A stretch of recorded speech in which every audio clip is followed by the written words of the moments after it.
शासकीय आदिवासी वसतिगृहातल्या प्रवेशासाठी वयाच्या अटीला स्थगिती। आदिवासी मंत्री अशोक उईके यांची मोठी घोषणा। उर्वरित मागण्यांसाठी आदिवासी विद्यार्थी आंदोलनावर ठाम।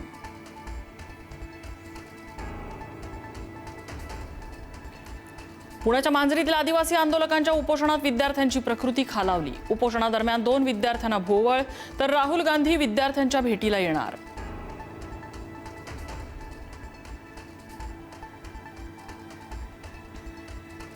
आदिवासी विद्यार्थ्यांच्या आंदोलनाकडे सरकारने लक्ष घालावं, स्वतः विद्यार्थ्यांना भेट देऊन प्रश्न सोडवावे। राहुल गांधींचं मुख्यमंत्र्यांना पत्र, तर राहुल गांधींना उशीर झाला, अशोक उईकेंचं उत्तर। सोलापूरच्या सिद्धेश्वर कारखान्यामध्ये साखर खरेदीसाठी शेतकऱ्यांची झुंबड। गर्दी वाढल्यानं चेंगराचेंगरी सदृश परिस्थिती।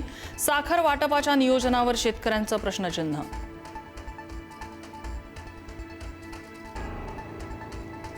केंद्र सरकारने कच्च्या साखरेच्या आयातीचे नियम बदलले। शुद्ध साखर आता 2 महिन्यांच्या आत विकावी लागणार।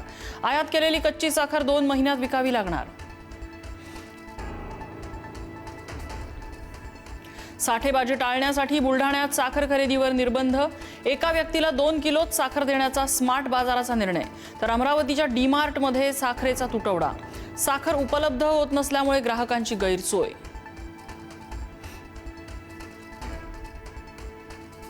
लासलगावातला कांदा आता देशभरातल्या महागाईला रोखणार। कांद्याच्या दरावर केंद्राची थेट नजर। 21 बोगीमधून तब्बल 840 टन कांदा दिल्लीला पाठवला जाणार। वाढत्या दरावर नियंत्रणासाठी केंद्राचा मोठा निर्णय। कांदिवलीत अन्न भेसळीचा धक्कादायक प्रकार उघडकीस। हिरव्या रंगाच्या पाण्यात पांढरे वाटाणे बुडवल्याचा आरोप। सार्वजनिक शौचालयाजवळ ड्रममध्ये हिरवं पाणी। नागरिकांच्या तक्रारीनंतर पोलिसांकडून चौकशी सुरू। रिक्षा टॅक्सी चालकांना मराठी सक्तीसाठी 4 महिन्यांची मुदतवाढ। रिक्षा टॅक्सी संघटनांच्या दबावानंतर सरकारकडून मुदत। मराठी भाषेचं प्रशिक्षण उपक्रम यापुढेही सुरू राहणार असल्याची परिवहन मंत्री प्रताप सरनाईक यांची माहिती।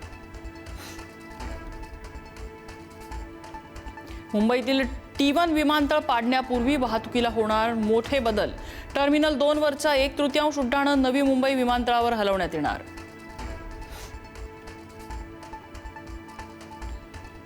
मुंबई भाजपाच्या बैठकीत खडाजंगी। बैठकीत महापौर रितू तावडे आणि शिक्षण समिती अध्यक्ष शिरवाडकरांमध्ये जुंपली। अमित साटम यांनी दोन्ही नेत्यांना दिली समज। स्वतःचे हेवे दावे बाजूला ठेवून मुंबईकरांसाठी काम करायच्या सूचना। बलात्कार प्रकरणातील आरोपी तरुण तेजपाल यांना सुप्रीम कोर्टाकडून दिलासा नाही। 2 आठवड्याच्या आत आत्मसमर्पण करण्याचे कोर्टाचे आदेश।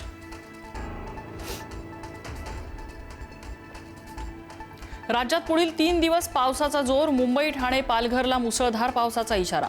कोकण विदर्भात पावसाचा जोर कायम राहणार, तर मराठवाडा आणि उत्तर महाराष्ट्रात हलका ते मध्यम पावसाची शक्यता।